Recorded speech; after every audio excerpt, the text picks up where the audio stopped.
Good morning. So today I'm going to feel like Bob Ross a little bit. When we start talking about the stages of the stars, one of the things that I like to do is draw out the stages in kind of a timeline so that you get a really good idea of what each stage looks like depending on what kind of star we're looking at. So for example, we've already talked about the sun, and the sun is a medium, middle-aged yellow dwarf star. So it has a certain mass, and that mass is going to kind of dictate what's going to happen in its life cycle. So today what I want to do is I have my mini whiteboard that I would like to draw the different stages for you, and then I want you to draw them out as well so that you have them, because we actually are going to do a project with the different stages, and you can kind of pick on if you would like for your star to end up as a supernova and a black hole, or if you want it to end as like a southern little white dwarf dying off into its final stages. So let me kind of go through and talk a little bit about these different stages. So at this point, hopefully you're getting the idea that the first stage of anything that's happening within our universe. So we're kind of moving outside of the solar system. So we talked about our solar system, but we did talk about that nebula theory, in which the idea that our solar system formed from this process of this nebula, this cloud of gas and dust. And so that is the same also with our formations of our stars. So our first stage is called a nebula. And it's a cloud of gas and dust. So there you go, nebula.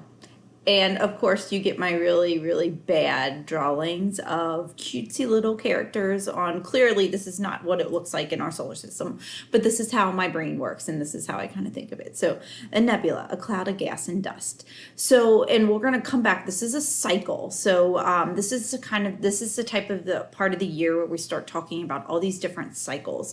And this is one of the many cycles. So we'll end up coming back to this nebula because it's kind of like the stepping stone into allowing other things to form. So we have our nebula, and then we move into, I've got all different kinds of markers over here, our next stage, which is our protostar. And you're gonna laugh when you see this drawing.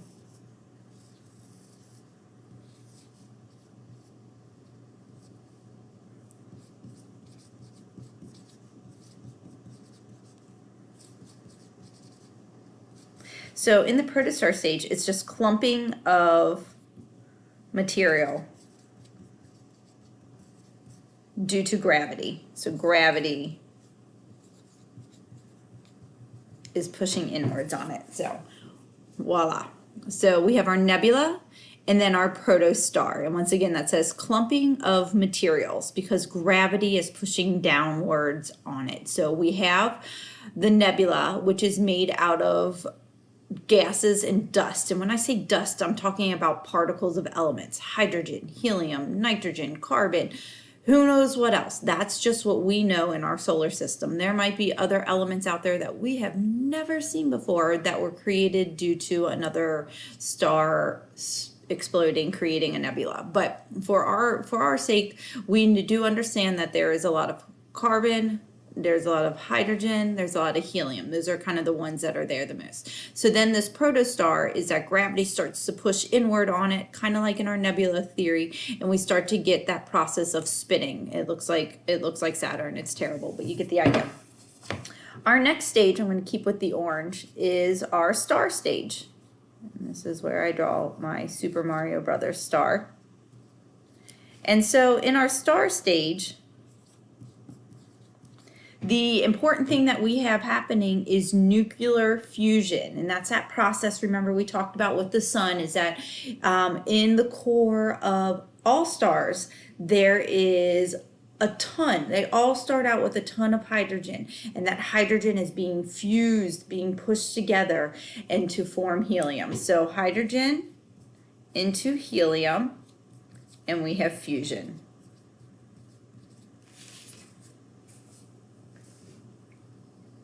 Yeah, there we go. So star is our next stage, and once again we're looking at the idea that we have nuclear fusion, and it's the process of hydrogen going into helium. And remember, this is also our hydrostatic equilibrium. So the idea that gravity, and I should put that on there again, gravity is pushing inwards, the big G, and then fusion is pushing outwards. So I'm going to write hydrostatic at least. My whiteboard is not as big as the board in the classroom, so I'm worried I'm going to run out of room. But once again, we have gravity pushing inwards, and then fusion is pushing outwards, and that's what makes that hydrostatic equilibrium. So then we jump into our next stage.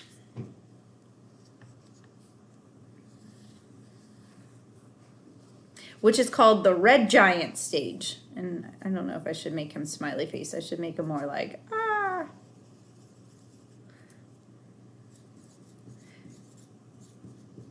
And so in the red giant stage, it's terrible. So in the red giant stage, what happens is that the star starts to become unstable, meaning that the hydrogen that is in the core has been all fused together, and you are left with either just a little bit of a little bit of hydrogen and then a lot of helium that is there present too. So a red giant stage is that fusion of hydrogen runs out. So once again, red giant stage is just the idea that fusion of hydrogen runs out. So now the star is left with a whole bunch of helium. And depending on its mass, this is going to allow us to go into the next stage. So all stars go through all four of these stages. It goes through a nebula, goes through a protostar, goes into the star stage where it's going to spend most of its time. We'll talk about this. It's also called the main sequence stage, where it will stay somewhere on a temperature and a brightness or luminosity scale. We'll talk about that in just a couple of days. And then once again, once it runs out of the hydrogen, it starts to become unstable and goes into this red giant stage. Now, if it is a star that is like our sun, what will happen is after the red giant stage, it is going to jump into a white dwarf. And you're going to love my cute little picture for this one. Except my marker doesn't work very well.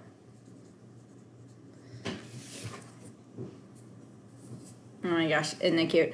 All right, so the sun, let's talk about it. The sun was a part of a nebula at one point.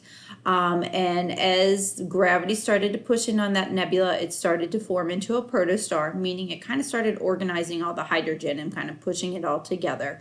Once nuclear fusion starts to take place, meaning that hydrogen is fused into helium, it jumps into the star stage. So then it's on our main sequence. And then once it runs out of the hydrogen, it starts to become unstable and moves into our red giant stage. And so the sun is not there. We're still in the star stage, but in about 5 billion years, the idea is that the sun will move into the red giant stage, which then we're in big trouble because it's going to swell up really big. And we better hopefully at that point figured out another way to be living on other planets. So at that red giant stage, what happens is that it tries to fuse together helium, and it will for a little bit, but it doesn't have enough mass to do that. So at some point, all the outer layers are released back out, and then you're left with just the core of a star, which is the white dwarf, which is right there. So a white dwarf is just the core of the star. It's the remnants is what's left over. And when it sheds its outermost layers, it creates another nebula. So it will go back, and I'm going to make this all really messy, into our nebula stage, meaning that once again, some of that layers from the red giant stage are going to create a nebula, which sometimes is a planetary nebula. This is kind of where maybe scientists think our solar system once was? We don't know. It's just, once again, a cycle. So that white dwarf releases another nebula for hopefully something of all this to go again, or maybe something smaller, such as our nebula theory, which created solar systems. So, however, in a red giant stage, if it is a really massive star, and I'm going to jump down here. If it is a massive star, it will fuse together hydrogen to helium, helium to carbon, carbon to nitrogen. It will fuse together a whole bunch of different elements because it has this ability, because it has so much mass, that every time that it runs out of one element to fuse together, it has enough mass to kind of press down again and then start to fuse together whatever element is present. So it keeps going through this pulsing stage, like, I don't have any more hydrogen, fine, I'll fuse together helium. Okay, I don't have any more helium, now I'm going to fuse together helium to make carbon. And it goes through this whole process. So as it does this, it creates all these different elements that are really vital for what we know on Earth is life, and other things. So what happens, though, at that red giant stage is once it reaches iron. Iron is our most stable element. We've kind of already talked a little bit about iron in another process. Remember, with our thermodynamics, is that it's one of those ones that doesn't allow radiation to go through. So iron's really, really stable. So once a red giant fuses through all these different elements, it's going to get to iron and it's going to say, I can't do it anymore. And so it explodes into a supernova. And as it does that, that supernova is a really important stage because it ejects all of these different elements. And if you think of an explosion is really super strong. And so then it also creates new elements through that fusion process. So the supernova stage creates another nebula in which there's all these different types of elements that are very vital to create something new in this cycle. So the supernova is when the red giant reaches the end and it gets to iron and it can't fuse anymore, and it just it blows up and creates a supernova. And then that can go back to our nebula stage. However, sometimes the stars are so massive that instead of exploding, they implode. And that forms everyone's favorite topic to talk about,